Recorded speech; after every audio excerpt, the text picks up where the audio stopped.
Hey guys, Happy Dude here, and I think it's about time that we fix our M41 boat from Traxxas before summer is over. If you don't know what happened, here's a quick recap. The boat stopped working after an update failed, and I got pretty mad at Traxxas support because they didn't offer any help at all. So here's what I did to try and fix it. I did a reset in the app and also on the receiver and the transmitter. I rebinded them, but still nothing. And you cannot do a reset on this ESC. It's impossible. There's no button whatsoever. I also switched the cables of the channels while it was powered on to maybe revive it somehow. Also didn't work. Then I tried a different transmitter, also didn't work. And now I'm gonna try and put in a new receiver. It's already hooked up, so let's see if that works. I really hope this works, guys, because I am starting to lose all hope here.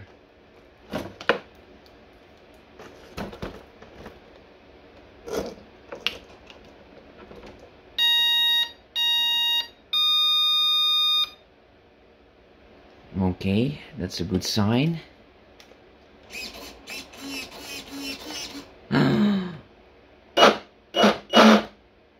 Yes! Now I'm very happy that everything works, but the ESC has a solid red light, and so is the telemetry expander. But the receiver is solid green. So I don't really know what's going on here. I don't think that's normal. If somebody knows a solution for that, please put it in the comments below.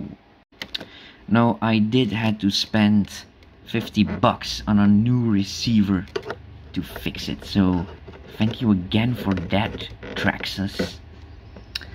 So the old receiver is glued in, I think with double-sided tape. So let's try and get that out.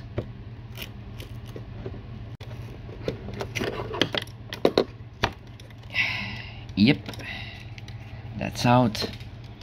Now let's put the new one in. Okay, the cables are tucked away very neatly. Now I'm gonna close the lid, and then I'm gonna put the cables in the correct position.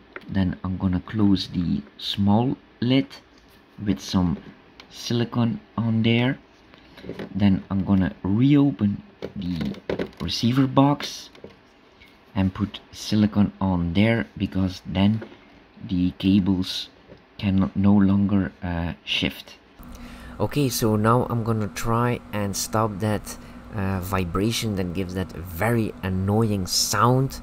You just remove these two screws right here, and then you can lift this up, and there you will find these two plastic blocks where the screws go in,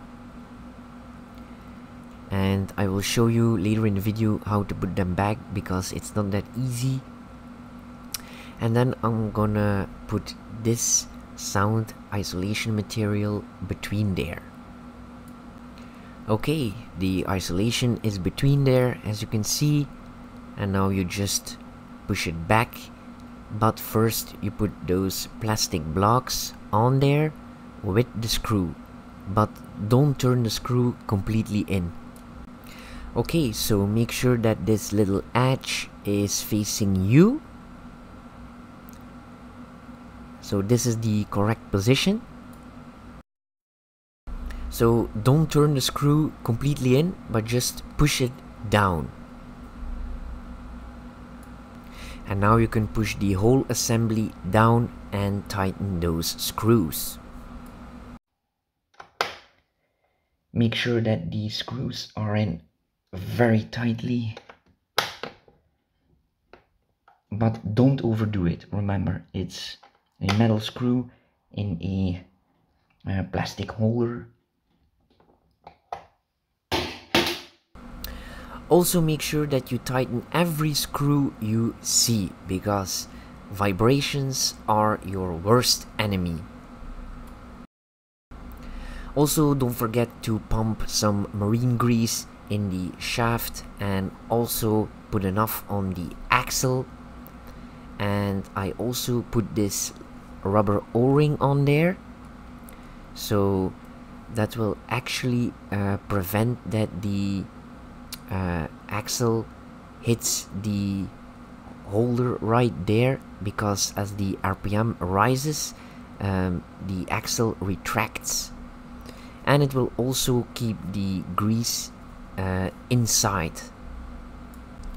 I was gonna use PFT E-rings, but they haven't arrived yet, so this will have to do.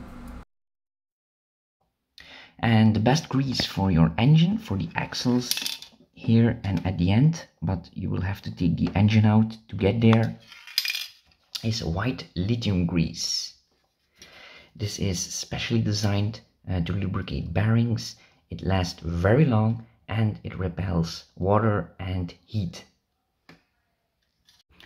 Alright, let's see if those annoying sounds and vibrations are gone.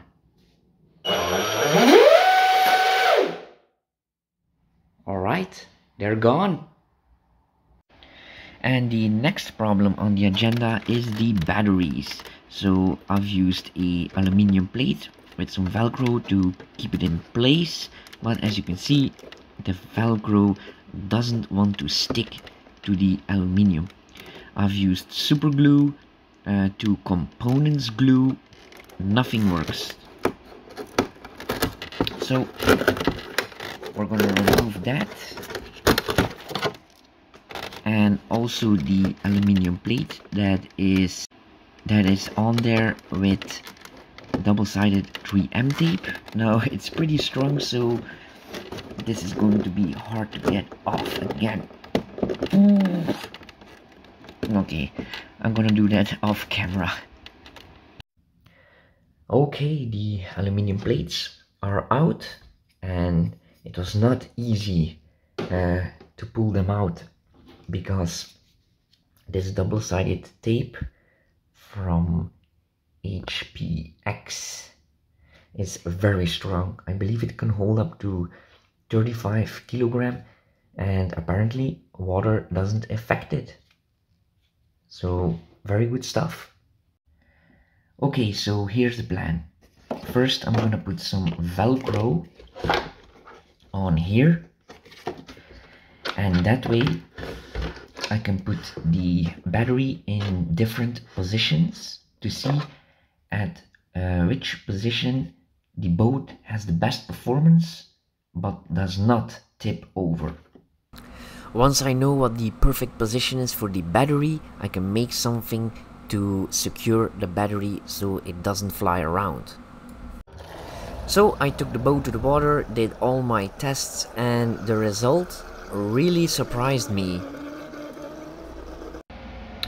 And the weird thing is that the further I've put the battery to the back, the slower the boat went.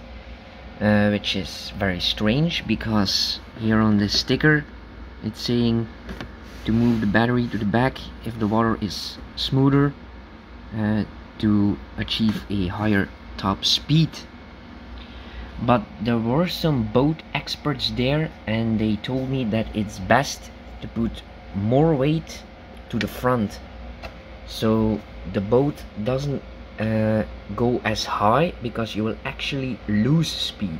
It's better that the boat cuts through the water, and it doesn't make any sense to me, because my theory is if you don't touch the water you have less resistance and therefore a higher speed, but apparently it doesn't work like that. Boats are very strange. They were right. I put the batteries all the way to the front and my speed was higher, and the boat was a lot more stable, and it didn't tip over. I was thinking of using these Velcro strips to hold the battery, but they don't really hold up when they touch some water, so I have to find something better. Okay, so now I'm gonna make something out of styrene. It's very easy to use, very easy to glue, so you can make anything you want out of it. You just cut it with a knife where you want it, and then you can break it. There we go.